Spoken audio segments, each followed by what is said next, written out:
para dobrar o lucro de uma empresa, ou para fazer uma inovação complexa avançar muito mais rápido, a melhor estratégia de todas pode ser, pura e simplesmente, forçar 85% da equipe a parar de trabalhar. Nossa, ficar totalmente ociosa, né? Exatamente. Ficar de braços cruzados. Assim, parece uma loucura absoluta. Na verdade, soa como um crime contra tudo que o mundo corporativo prega sobre produtividade, sobre eficiência. Com certeza. Vai contra todo o instinto de um gestor. Vai mesmo. Mas os documentos que a gente vai dissecar hoje provam que isso não é só possível, é matemática pura. A nossa imersão de hoje vai entrar direto na engenharia de como hackear a equação de retorno sobre investimento de capacidade dentro da gestão de projetos. E de inovação também. Sim, de inovação. Certo, vamos desempacotar isso, porque a nossa missão é extrair as maiores pérolas de sabedoria de uma série de notas e pesquisas sobre planejamento ágil e a famosa busca por soluções. O que é fascinante aqui é que essa ideia chega a ser desconfortável, sabe? Porque ela vira de cabeça para baixo a nossa intuição mais básica sobre o mundo do trabalho.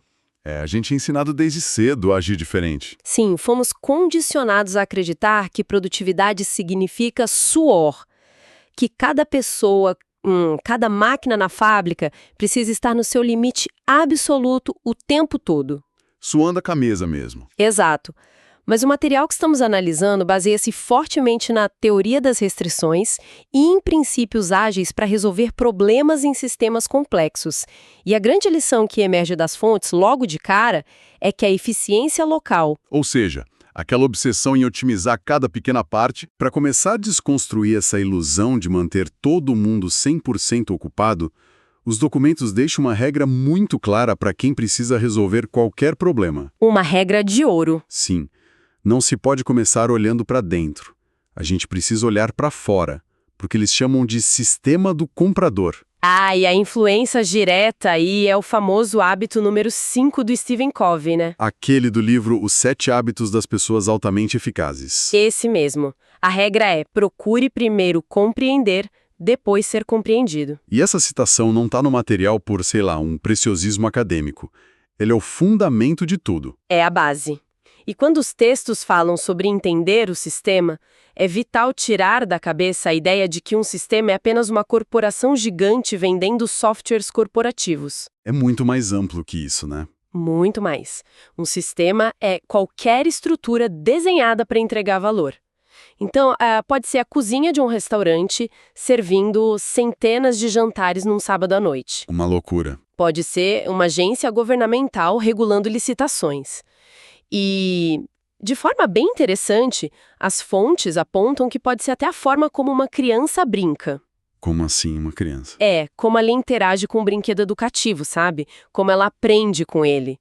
Tudo isso é um sistema. Existe um fluxo ali, seja de energia, de atenção ou de material físico mesmo. E a regra de ouro inquebrável nisso tudo é que todo sistema, por mais complexo que seja, é limitado por suas restrições. Sempre.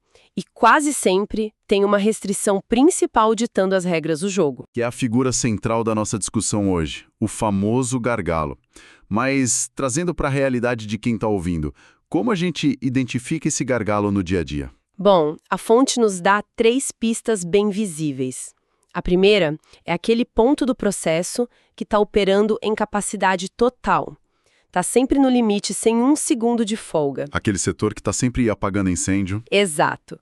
A segunda pista é a parte que frequentemente quebra ou entra em colapso e gera erros por pura sobrecarga. E a terceira? A terceira, e talvez a mais gritante, é o ponto onde se acumula a maior pilha de trabalho pendente. É o famoso backlog que nunca diminui. Nossa, isso é um pesadelo em qualquer projeto. A gente pode imaginar a seguinte cena, tipo uma rodovia gigantesca. Certo. Imagina 4 faixas, com milhares de carros fluindo super bem a 100 km por hora. Tá tudo ótimo, mas de repente, por causa de um acidente ou de uma obra mal planejada, essas 4 faixas se afunilam para apenas uma única pista. É uma analogia perfeita. Ela ilustra com precisão a matemática por trás de um conceito que os textos chamam de vazão, ou throughput em inglês. porque a matemática aí é implacável, né? Totalmente. Pensa bem, não adianta absolutamente nada a prefeitura gastar milhões tapando os pequenos buracos nas 4 faixas lá de trás. Os carros vão continuar presos lá na frente. Exato. Não adianta aumentar o limite de velocidade quilômetros antes do congestionamento. Qualquer esforço, qualquer recurso investido para adicionar capacidade em processos que não interagem com o funil da rodovia Vai ser completamente inútil. inútil para o resultado final. Acelerar as partes erradas do sistema não monta a vazão. Os carros não vão chegar ao destino final mais rápido. A única coisa que você consegue acelerando que não é gargalo é fazer com que os carros cheguem mais cedo no engarrafamento. Isso, e gerando muito mais estresse, acúmulo e confusão. Mas peraí, isso levanta uma contradição gigante. Qual? Se o gargalo é a única coisa que realmente dita o ritmo de entrega de valor de uma empresa, por que diabos o mundo corporativo é tão obcecado em fazer com que todos os funcionários operem a 100% da capacidade o tempo todo? É a pergunta de $1 milhão. Porque se a matemática é tão clara assim, por que os gestores surtam se virem alguém ocioso na equipe? A resposta que os documentos trazem revela um choque profundo entre duas visões financeiras completamente opostas. A velha escola contra a nova escola, né? Isso mesmo, é o choque entre a contabilidade de custos, que é a tradicional, e a contabilidade de vazão. Tá, me explica essa primeira. A contabilidade de custos foca de maneira quase cega no desempenho e na eficiência locais. A lógica do gestor tradicional é mais ou menos assim. Se eu estou pagando pelo tempo desse programador ou pelo aluguel dessa máquina, eu preciso extrair o máximo possível deles o tempo todo. Mantém a engrenagem rodando. Isso. O sucesso é medido olhando para cada setor isoladamente. Mas o problema letal dessa visão é que ela ignora o sistema como um todo. E os arquivos trazem um exemplo numérico sensacional para provar o quão destrutiva essa mentalidade pode ser. O exemplo dos 5 processos. Exato. Vamos imaginar um fluxo com 5 processos em sequência. O A, B, C, D e E. O processo C, bem no meio, é o nosso gargalo. Certo. O funil da rodovia. Isso. No mundo dos custos, a diretoria exige que o departamento A e o departamento B operem com 100% de eficiência, produzindo o máximo que conseguirem. E qual é o resultado físico disso na prática? Forma-se uma montanha de material parado logo antes da mesa do processo C. E para não deixar isso abstrato, a gente pode pensar no mundo do trabalho do conhecimento, tipo, desenvolvimento de software. Boa. Se o time de programação, que é o processo A, gera milhares de linhas de código por semana, mas o time de testes e segurança, que é o processo C... O gargalo. Exato. Se ele só consegue testar 10% disso, o que acontece? Esse código vira o chamado trabalho em andamento, ou o famoso WIP. E o trabalho em andamento não é só uma fila inofensiva no sistema. Ele tem um custo financeiro e operacional altíssimo. Como assim? Bom, código parado apodrece, né? Ele envelhece, entra em conflito com outras atualizações que vêm depois. Além disso, custa dinheiro de servidor para armazenar tudo isso. Custa o tempo dos gerentes fazendo reuniões semanais infinitas só para priorizar e gerenciar o tamanho dessa fila. Exatamente. É um capital gigantesco que foi investido, afinal o salário dos programadores já foi pago, mas zero valor chegou ao cliente final. Tudo parado. Tudo parado. E nesse cenário base descrito na fonte, com a vazão ditada pelo processo C e o alto custo dessa montanha de estoque invisível, o lucro da operação inteira é de apenas 20 unidades. Aqui é onde a coisa fica realmente interessante. E onde a nova escola da contabilidade de vazão propõe algo que soa como heresia pura. Heresia é pouco. Né? Porque, ao invés de tentar manter todo mundo ocupado, essa contabilidade defende que devemos abraçar e planejar a ineficiência local. De propósito. De propósito. A premissa é a seguinte: o processo A consegue produzir 14 vezes mais rápido que o gargalo C, certo? Certo. Então a solução genial é reduzir deliberadamente a eficiência do processo A para apenas 15% da sua capacidade. Ou seja, o setor passa 85% do tempo ocioso sem produzir código novo. E o impacto nos números é brutal, porque ao frear o processo A para que ele ande exatamente no mesmo ritmo lento do gargalo C, aquela montanha de trabalho em andamento, aquele custo invisível de gestão e servidor, simplesmente desaparece. Desaparece porque não tem mais acúmulo. Exato. E como o ritmo final de entregas para o cliente sempre foi ditado pelo processo C de qualquer maneira, o número de vendas não cai nem 1 milímetro. A empresa continua vendendo a mesmíssima coisa. Só que tem um detalhe. Como os custos de estoque despencam, o lucro salta de 20 para 75. É um salto absurdo. Mas vem cá, vamos falar da realidade nua e crua das empresas. Matematicamente é brilhante, mas psicologicamente, politicamente, dentro de um escritório, isso é um pesadelo. Ah, sem dúvida. Como é que se convence um conselho de acionistas de que o melhor para o negócio é ter um departamento inteiro de talentos super caros operando a 15% da capacidade? É quase impossível no primeiro momento. O instinto do diretor que passa pelo corredor e vê a equipe tomando café e conversando é de demitir todo mundo ou arrumar projetos paralelos só para manter o pessoal ocupado. Se conectarmos isso ao cenário geral, o argumento se torna irrefutável para quem olha o fluxo de caixa. Mas você tocou no ponto certo. A barreira é totalmente cultural. Cultura de estar sempre ocupado. Exato. E esses projetos paralelos ou otimizações de partes que não são o gargalo apenas drenam a energia da empresa. É mudança de mentalidade de precisamos manter as pessoas ocupadas trabalhando duro para precisamos fazer o sistema fluir de forma estratégica. Trabalhar de forma inteligente. E o grande trunfo é mostrar que reduzir o ritmo não é o fim da história. Os documentos vão além da simples contenção de danos e mostram o cenário que eles chamam de vencedor. O cenário vencedor é onde a mágica do crescimento acontece de verdade. Com certeza. A fonte mostra que se, em vez de focar energia nas etapas que estão sobrando, a gente direcionar absolutamente todo o investimento, tempo e recursos para dobrar a velocidade exclusivamente do gargalo C? Ou seja, focar tudo na restrição? Isso. Aumentar a vazão ativamente só na restrição, o lucro dispara. Ele vai de 75 para 138. E é daí que os textos trazem aquela frase de efeito fundamental. A velocidade vence. Mas não a velocidade de todo mundo correndo em direções diferentes para parecer ocupado, né? De jeito nenhum. É a velocidade da vazão cruzando a linha de chegada. Agora a gente precisa fazer uma transição crucial aqui. Porque construir esse modelo em uma fábrica de, caixas de papelão, onde você vê fisicamente as caixas empilhadas na frente de uma máquina lenta, é uma coisa. É fácil apontar o dedo para o problema. Mas os documentos nos alertam severamente.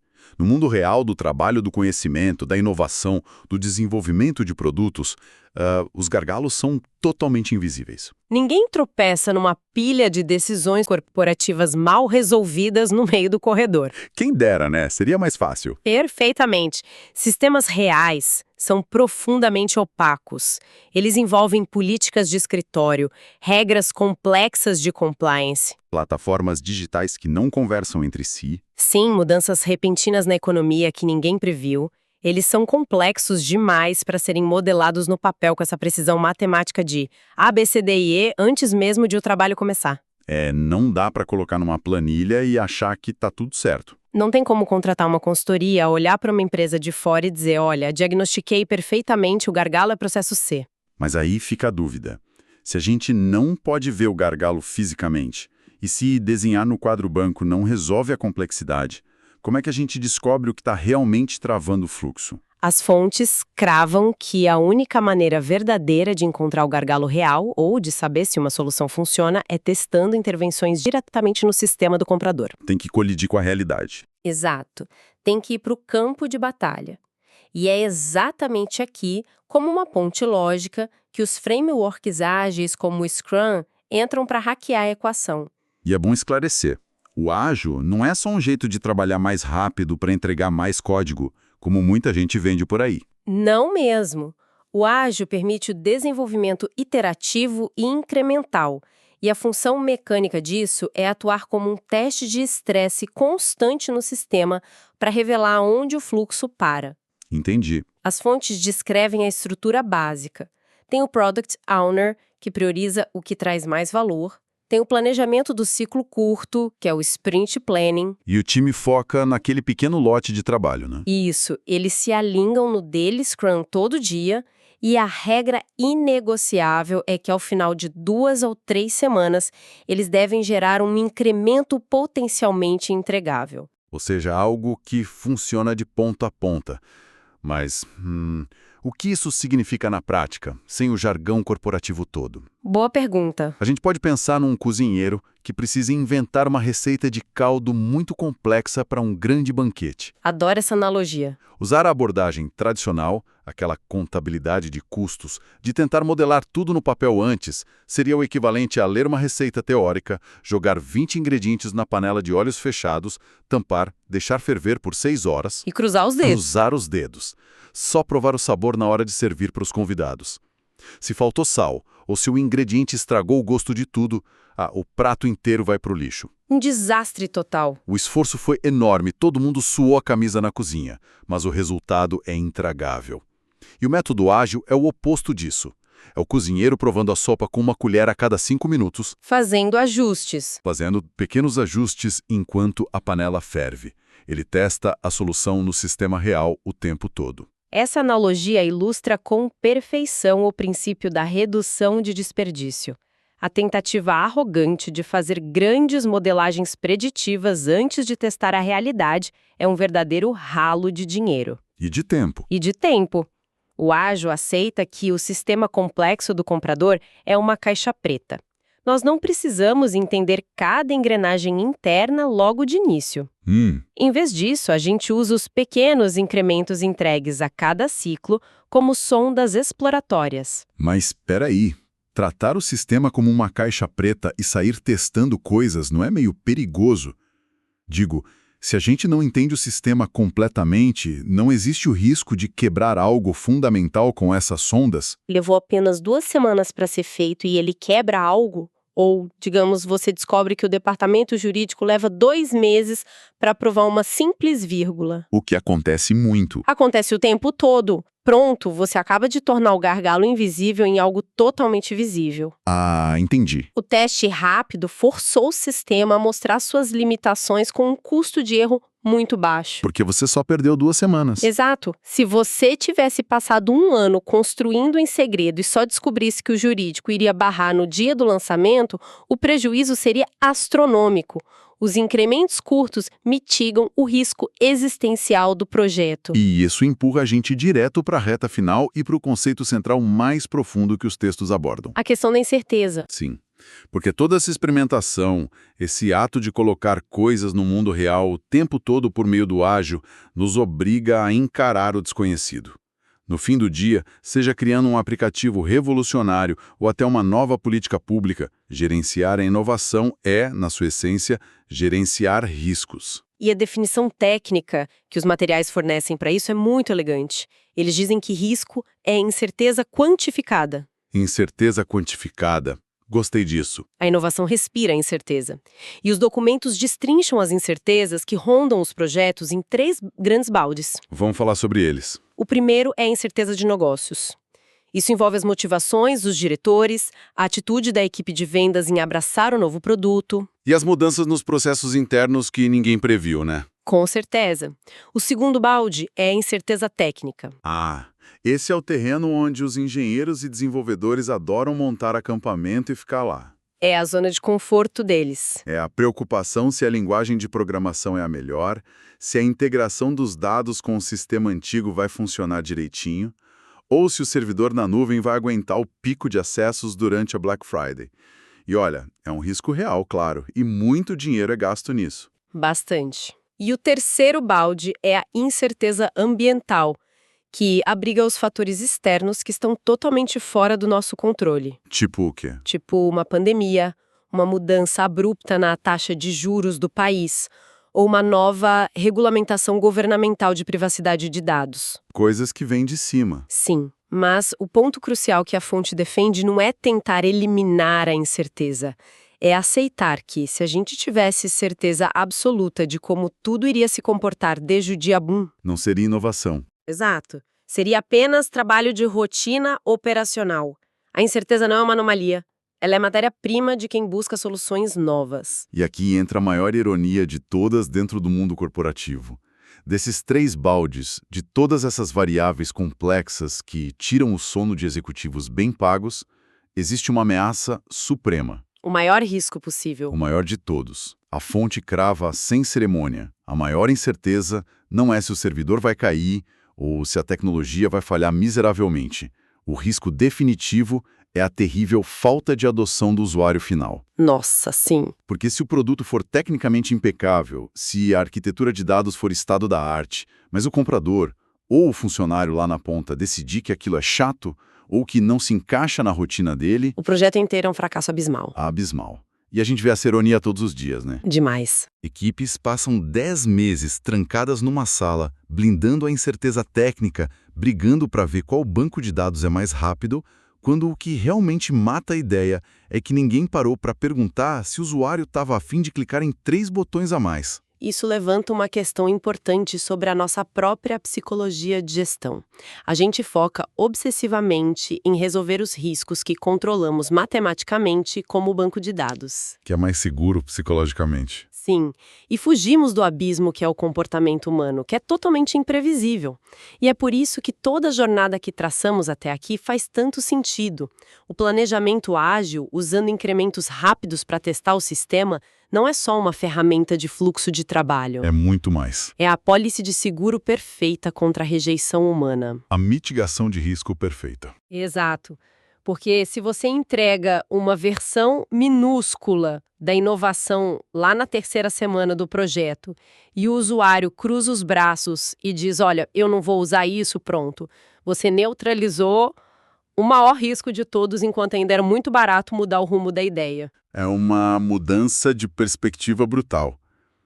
Bom, para amarrar essa nossa jornada intelectual de hoje, porque a gente foi do chão de fábrica até psicologia humana, né? Um longo caminho. Começamos desconstruindo o mito da produtividade máxima, entendendo que, para qualquer sistema ir mais rápido, a gente precisa caçar o gargalo de forma cirúrgica. Sem se distrair com o resto. Isso. E vimos que a contabilidade de vazão destrói a ilusão de que todo mundo deve estar ocupado o tempo todo. Na verdade, forçar processos locais a trabalharem em apenas 15% da capacidade pode ser o grande segredo para secar custos invisíveis e multiplicar lucros. E como os gargalos do trabalho do conhecimento não são montanhas de caixas físicas que a gente pode ver no corredor, aprendemos que os ciclos iterativos do ágil são as sondas exploratórias que usamos para colidir com a realidade. Para testar o sistema. Isso é a transição de um trabalho cego, focado apenas no esforço bruto, para um trabalho altamente estratégico, focado no que efetivamente atravessa o funil e chega nas mãos de quem vai usar de fato, mitigando a incerteza passo a passo. E olha, isso é algo libertador para quem quer que esteja acompanhando essa nossa conversa agora. Tira um peso das costas. Tira mesmo. Para quem está organizando uma agenda lotada de estudos e tentando ler 10 livros ao mesmo tempo. Ou para a pessoa que está liderando uma divisão inteira de uma empresa multinacional. O princípio é o mesmo. É o mesmo. Identificar qual é a única restrição real do seu sistema elimina aquela paralisia horrível da sobrecarga de informação. A obsessão de tentar otimizar 50 coisas simultaneamente some. E o foco passa a ser um raio laser. Apenas naquilo que move a agulha de verdade. Exatamente.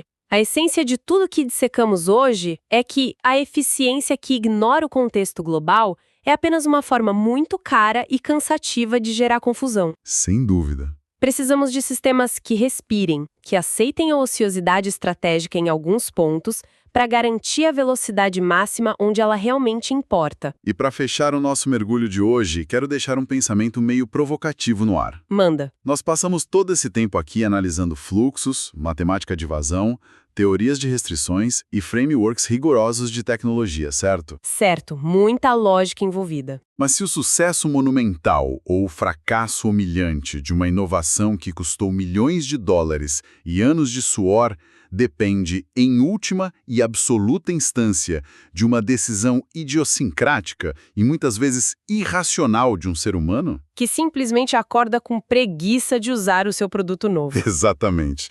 Será que o gerenciamento de projetos do futuro precisa deixar de ser ensinado nas universidades como uma ciência exata, cheia de planilhas e métricas, e passar a ser tratado quase que inteiramente como uma disciplina profunda de psicologia, antropologia e comportamento humano? É uma excelente reflexão para a gente levar para casa. A matemática dita a regra do jogo, mas no fim do dia, é a natureza humana que decide se vai ou não entrar em campo. É isso aí. Até a nossa próxima análise profunda, pessoal.